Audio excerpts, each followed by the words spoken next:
Our fourth principle of fraud risk management is information and communication. And we're more specifically talking about the fraud investigation and corrective action. So not only does the organization establish a communication process to obtain information about potential fraud, but they deploy a coordinated approach to investigation and corrective action in order to address fraud appropriately and in a timely manner. So an organization needs to establish their fraud investigation and response protocols. Again, this fraud risk management program that needs to be developed and utilized by an organization takes an initial massive amount of work to get this system put into place and functioning properly. We need to make sure that we know what we're going to do if and when the data points to the fact that there could be a fraud happening. We need to know what to do if we receive a tip from someone, whether it be an insider or an outsider, that gives us information that a fraud may currently be being perpetrated or in the past. What do we need to do if and when we have been notified? There needs to be a system. We need to involve legal, because as you guys are going to see as we proceed through this course, you've got to consider the rights of the individual that could be the perpetrator. You have to consider the rights of others that work with that person, etc. You may even need to contact law enforcement. So we need to know, what are we going to do to start an investigation? And we will go through this as we get into our modules.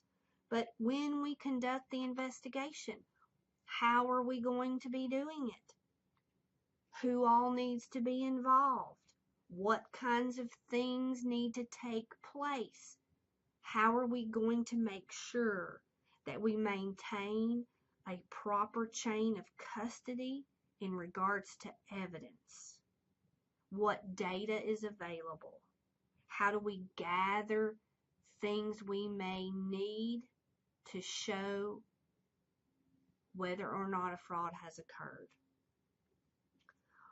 We'll talk more about all of this in our later modules. We will also discuss how to communicate our investigation results. We're going to put together reports. We're going to show copies of the evidence that was obtained. We may need to work with law enforcement in regards to the investigation. We may need to work with our lawyers, whether we have internal, on-staff, legal representation or an outside firm. Once the investigation has taken place, if we have found that internal controls were circumvented or a control just wasn't in place at all, then we need to take corrective action in regards to fixing that within our system so that it doesn't occur again. What other things can we do? Is there any way to actually get our money back if it was an embezzlement? We'll talk more about these items in later modules. We will definitely also evaluate our investigation performance. So we're going to utilize all of this in our monitoring and re-performance. So when we get to part 5, we're going to consider how all of this went and what do we need to change later. Do we need to update our investigation and response protocols? What will we do different in regards to how we conduct an investigation next time if warranted? Do we need to change how we communicate the results? Did the audit committee get notified timely? Did management, if necessary, get notified timely? Did law enforcement? Did legal? How did we go about communicating? Do we need to change how we communicate with any of those parties? Did our corrective action work like we wanted it to? All of this, again, will be considered because, again, this fraud risk management is a process. As I've mentioned, we do need to be careful. So a little bit about caveats and warnings.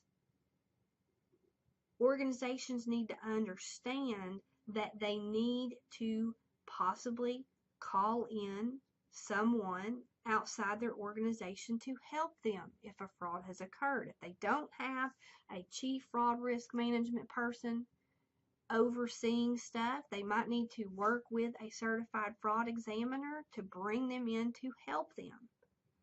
All right, so consideration needs to be given to legal issues. In regards to legal issues, we can actually prosecute fraudsters criminally or civilly. And we'll talk more about that in a later module.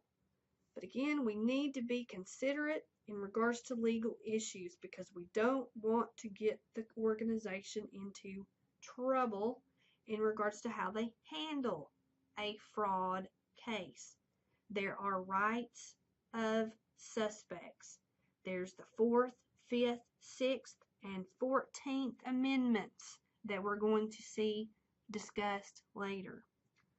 Attorney-client privilege can come into play. Evaluation of the evidence in regards to the chain of custody. Just like when you terminate an employee, you have to be comprehensive in locking down all points of access that an employee may have. Now, you have to have enough evidence to say that someone's perpetrated a fraud before you go overboard with things you do in an investigation. But consider being comprehensive and locking down all their points of access, both physical access and digital access. I highly recommend that systems get backed up. Files of documents may actually need to be moved from a normal location. There have been many a story out there where a fraudster has done some crazy stuff to get rid of evidence. A case several years back in Lafayette, Georgia, the person who perpetrated a fraud against their organization literally burnt the office down. So evidence is key. Rights of investigating employers we'll talk about in a later module, but these are things that all need to be considered in an investigation. And then lastly, you see here reporting obligations. Who all needs to be notified of an investigation? You may have to contact authorities based on the type of organization that you are. You may have to contact a regulatory authority based on the type of organization that you are. Depending on where you work, these are the kinds of things you might need to check into. What are the external responsibilities or the fiduciary responsibilities of an organization based on the type of company or institution that it may be? Regarding our objectives and our scope and our cost of the investigation, what's our number one goal? Stop the fraud from continuing. Stop the access. Stop the opportunity to perpetrate it further and gather the evidence regarding what has happened. You may need to identify the amount of the loss. Again, you guys, if you pursue the CPA and then that certified fraud examination and then some of the other credentials that we'll talk about that are available for forensic and fraud investigators, it may be your job to quantify the amount of the loss, and sometimes not with a lot of data or evidence to do it. Sometimes you have to back through the numbers to try to get a good estimate of the amount of the loss. You may also have to try to prove it with circumstantial evidence. Your organization may want to make an example of the fraudster. They may want to walk them through doing the perp walk, have them arrested, and everybody in the organization see them actually being taken out. Or maybe they won't. Maybe your organization doesn't want to press charges because they don't want to have to deal with the bad press regarding being the victim. And as you will see to the reports to the nations, this is something that gets exhibited every single time. There are organizations that don't want to press charges. My recommendation, though, is to always press charges. And hopefully that person will be found guilty and they will have a record. And then when someone does a background check, they're not going to get the same kind of job next time with the same opportunity and access to make another organization a victim. So if your organization is going to choose to make an example of the fraudster, part of your being prepared with this fraud risk management program, you may even have ready and accessible remarks, ready for the press, ready for internal company-wide dissemination. What happened, what's going to happen, etc. regarding the case. Sometimes it's better to be prepared and get this information out there ahead of the grapevine, if you will. And then lastly, correct those weaknesses within that internal control system.